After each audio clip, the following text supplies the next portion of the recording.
I didn't want to go into that room again. It smelled like her perfume, sweet and heavy, and that smell always made my stomach twist. I was only 13, but something about it scared me. My name is Daniel. I used to be just a regular boy living in a busy part of the city. I liked cartoons, football, and riding my bike with friends. Before things went bad, I was happy. We lived in a flat, not too fancy, but it was okay. My parents worked a lot, so I had to stay with our neighbor, Miss Clara, after school. At first, she seemed nice. She smiled a lot, wore fancy clothes, and always had long red nails. Mom said she was well-mannered and respectful. "Stay with her until I get back," Mom told me. "She's kind." I believed her. At first, staying with Miss Clara was even fun. She gave me juice and biscuits. We watched cartoons together. She let me play games on her phone. I thought she was cool. But then it changed. One day she told me not to sit on the couch. She said, "Come sit with me in my room." I paused. That felt strange, but I didn't want to seem rude. She had always been nice, right? In the room, she shut the door. I stood by the wall. She sat on the bed and patted the space next to her. "Don't be shy, Daniel. Sit here." I sat. She put her arm around me. Her nails touched my skin. She smiled in a weird way. My heart beat faster, not because I was happy, but because I felt trapped. Then, she leaned close. Too close. She whispered things I didn't understand. Things that made me feel confused and scared. I just nodded. I didn't know what else to do. After that day, she started calling me into her room more often. Sometimes she would lock the door. Once, she made me touch her hand in a way that felt wrong. She said it was a secret game. I didn't like it. I wanted to tell someone. But who would believe me? She was so kind in front of everyone. At night, I would lie in bed and try to forget it, but I couldn't. My grades started dropping. I stopped talking much. I didn't want to go to school. I didn't want to go to her house. "Are you okay?" my mom asked. I nodded. How could I explain it? How could I say the neighbor you trust is hurting me? One time she gave me a gift.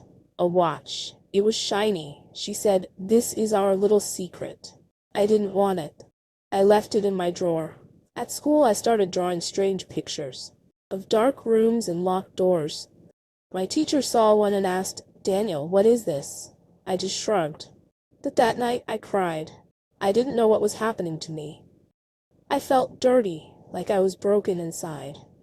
Then one day something happened. I was at her place again. She called me into the room. As usual, I stood by the door. She said, "Come here." I shook my head. She got angry. Her voice changed. "Don't act strange, Daniel." I backed away. She reached for me. I turned and ran out. I didn't stop running until I reached my house. I locked the door and sat on the floor, shaking. My mom came back later that night. She looked tired. I wanted to tell her, so I tried. "Mom," I said, "I don't want to go to Miss Clara's again." She looked confused. "Why not? What happened?" I stayed quiet. I couldn't say it. She frowned. "Did she shout at you?" I nodded. She sighed. "Don't worry. I'll talk to her." No, that's not what I wanted. I didn't want her to talk to Miss Clara. I wanted her to just keep me away. But I didn't say it. The next day, I pretended to be sick. Mom let me stay home. I was happy, safe. But then Miss Clara knocked on our door. She had a smile on her face and said, "Is Daniel okay?" "He didn't come over today."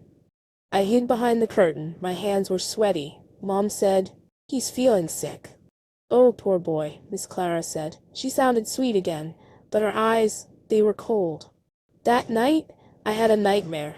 She was chasing me in a long hallway. I screamed, but no one heard.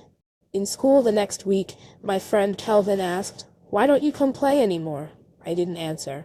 I felt too heavy inside. Then something strange happened. One day after school, I went home by myself. I walked past Miss Clara's door quickly. I hoped she wouldn't come out, but she did. "Daniel," she said, "come help me carry this box inside." I shook my head. "I have to go." She frowned. "You're being rude." I ran. When I got inside my house, I locked the door. I sat by the window and watched her door. She stood outside for a while, staring at our apartment. I felt cold. Later that evening, she sent a text to my mom.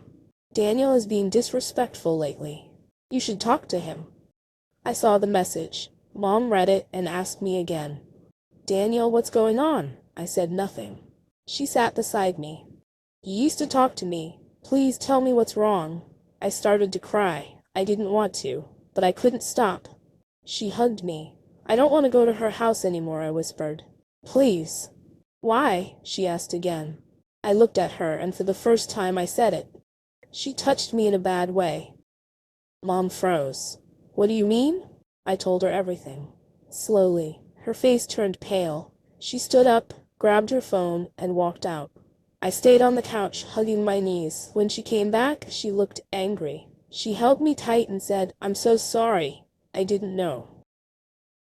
The next day, we went to the police. They asked me questions. Hard ones. I had to say the things I never wanted to say. Miss Clara was taken in. People in the building started whispering. Some didn't believe it. Others did. But I didn't care. I just wanted it to stop. I started going to therapy. The doctor was kind. She let me draw and talk slowly. My parents apologized over and over. One night, my dad said, You're brave, Daniel. You did the right thing. I smiled a little. But then something happened that changed everything. I found a note under our door. It wasn't signed. It said, Not everyone will protect you. Some secrets should stay secrets. My heart dropped. I looked at the handwriting. It looked like hers. But she was in jail. Wasn't she? Would you like me to continue with part 2 from here? For more powerful African folktales that inspire, heal, and teach valuable lessons.